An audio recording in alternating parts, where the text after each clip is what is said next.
கிளாஸில் 6ஆம் வகுப்பு இயல் 1ல் இருக்கிற இலக்கணம் முடித்தோம். இப்போ இந்த கிளாஸில் இயல் 2 முதல் எழுத்தும் சார்பு எழுத்தும் பார்க்க போகிறோம். எழுத்துக்களை 2 வகையாக பிரிக்கலாம். முதல் எழுத்து, சார்பு எழுத்து. அதில் முதல் எழுத்துனா என்னென்னு பார்க்கலாமா? உயிரெழுத்துக்கள் 12ம் மெய்யெழுத்துக்கள் 18 ஆகிய 30 எழுத்துக்கள், அதாவது உயிரெழுத்து 12ம் மெய்யெழுத்துக்கள் 18 ஆகிய 30 எழுத்துக்களும் என்ன சொல்லுவாங்க அப்படின்னா சார்பு எழுத்து அப்படின்னு சொல்லுவாங்க. சரியா? முதல் எழுத்துன்னா பிற எழுத்துக்கள் தோன்றுவதற்கும் இயங்குவதற்கும் முதற் காரணமாக இவை அமைகின்றன.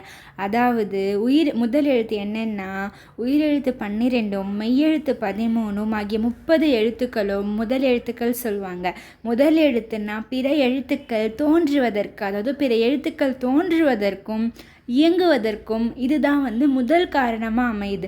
அதனால தான் இதை நம்ம என்னன்னு சொல்லுவோம் அப்படின்னா முதல் எழுத்துக்கள் சொல்லுவோம். இதுவே சார்பெழுத்துக்கள் அப்படின்னா இந்த முதல் எழுத்தை சார்ந்து வருவது தான் சார்பெழுத்துக்கள். அதாவது இங்கே பாருங்கள், முதல்ல ஒரு யானை போகுது, அதை சார்ந்து மற்றதெல்லாம் வருது இல்லையா, இதுதான் சார்பெழுத்துக்கள். அதாவது முதல் எழுத்தை சார்ந்து வரும் எழுத்துக்களே சார்பெழுத்துக்கள் ஆகும். சரியா? முதல் எழுத்தை சார்ந்து வரும் எழுத்துக்களே சார்பெழுத்துக்கள் ஆகும். இது எத்தனை வகைப்படும் பார்க்கலாமா? 10 வகைப்படும். உயிர்மெய், ஆயுதம், உயிரல்லப்படை, ஒற்றல்லப்படை, குற்றியலுகரம், குற்றியலிகரம், ஐகார குறுக்கம், ஔகார குறுக்கம், மகர குறுக்கம், ஆயுத குறுக்கம். இப்போ இது ஒன்றா என்னென்னு பார்க்கலாமா? உயிர்மெய்னா மெய்யெழுத்துக்களும் உயிரெழுத்துக்களும் ஒன்றுடன் ஒன்று சேர்வதால் உயிர்மெய் எழுத்து தோன்றுகின்றன. அதாவது இக்கு ப்ளஸ் ஆ என்னது? கா. சரியா? அதாவது மெய்யெழுத்தும் உயிரெழுத்தும் சேர்வதால் உயிர்மெய் எழுத்துக்கள் தோன்றுகின்றன. புரியுதா? செகண்ட் பாயிண்ட் பாருங்க.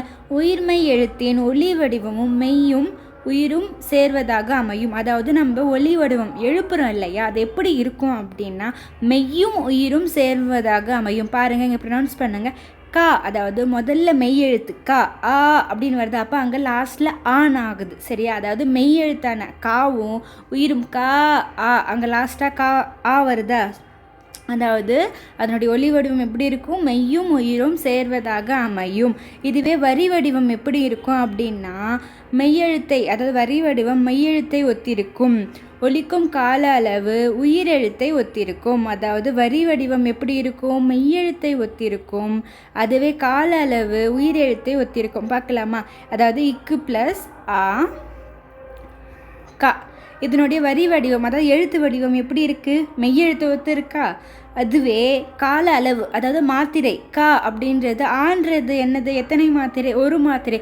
அப்போ இந்த காவும் எத்தனை மாத்திரை தான்? ஒரு மாத்திரை தான். அதாவது உயிரெழுத்தை ஒத்திருக்கும் கால அளவு, வரி வடிவம் மெய்யெழுத்தை ஒத்திருக்கும்.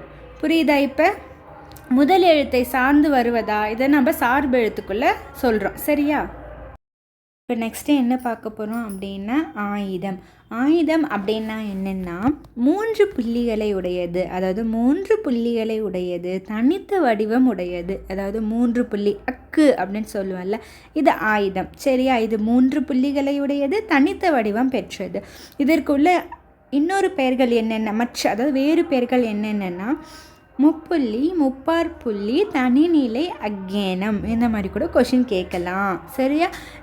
இதற்கான வேறு பெயர்கள் என்ன அப்படின்னு கொஷின் கேட்கலாம். என்னென்னு சொல்லுங்கள். முப்புள்ளி, முப்பாற்புள்ளி, தனிநிலை, அக்கேனம். இது நுட்பமான ஒலிப்பு முறையை உடையது. கரெக்டாக? அக்குன்றது என்ன? நுட்பமான ஒலிப்பு முறை உடையது. தனக்கு முன் ஒரு குறில் எழுத்தையும் தனக்கு பின் வல்லின உயிர்மை எழுத்தையும் பெற்று வரும். அதாவது அக்குக்கு முன்னாடி ஒரு உயிர் எழுத்தும் அக்குக்கு பின்னாடி என்ன வரும்? வல்லின உயிர்மை. எக்ஸாம்பிள் பார்க்கலாமா? ஆன்றது என்னது? உயிர் எழுத்து. சரியா? அது என்ன உயிர் எழுத்து? ஒரு குறில் எழுத்து. சரியா? ஆ அப்படி வராது, வெறும் குறில் எழுத்துக்கள், நெடில் எழுத்துக்கள் வராது. போன கிளாஸில் நான் சொல்லியிருக்கேன் குறில்னா என்ன, நெடில்னா என்ன. சரியா? முதல்ல குறில் எழுத்தையும் அதுக்கப்புறம் வல்லின உயிர்மை எழுத்து, அதாவது வல்லின உயிர்மை எழுத்தும் போன கிளாஸில் நான் சொல்லியிருக்கேன். இப்போ கசட தபர, அதாவது இக்கு இச்சு. சரியா? அந்த மாதிரி வல்லின உயிர்மை எழுத்து அஃது தூ எதில் வரும்? வல்லின உயிர்மை எழுத்தில் வரும். சரியா? இதுதான் அஃது. சரியா? இது தனித்து இயங்காது. என்ன இயங்காது? தனித்து இயங்காது. முதல் எழுத்துக்களாகிய உயிரையும் மெய்யையும் சார்ந்து இயங்குவதால், அதாவது முதல் எழுத்தாகிய, அதாவது முன்னாடி உயிரையும் பின்னாடி வல்லின உயிர்மெய்யையும் சார்ந்து வருவதால் இதை என்ன சொல்லுவோம்? சார்பெழுத்து அப்படின்னு சொல்லுவோம். ஓகே, பார்க்கலாமா? அதாவது எழுத்துக்களை 2 வகையாக பிரிக்கலாம். முதல் எழுத்து சார்பெழுத்து. முதல் எழுத்து உயிர் எழுத்து 12, மெய் எழுத்து 18 நம்ம முதல் எழுத்துக்கள் சொல்லுவோம்.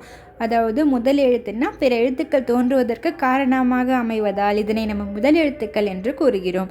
சார்பெழுத்து முதல் எழுத்தை சார்ந்து வருவது என்ன? சார்பெழுத்து. சரியா? இது 10 வகைப்படும். உயிர்மெய், ஆயுதம், உயிரெல்லப்படை சொல்லி 10 வகைப்படும். அதில் உயிர்மெய், ஆயுதம் என்னென்னு இந்த கிளாஸில் டீட்டெயிலாக பார்த்தோம். சரியா? உயிர்மெய்னா என்ன?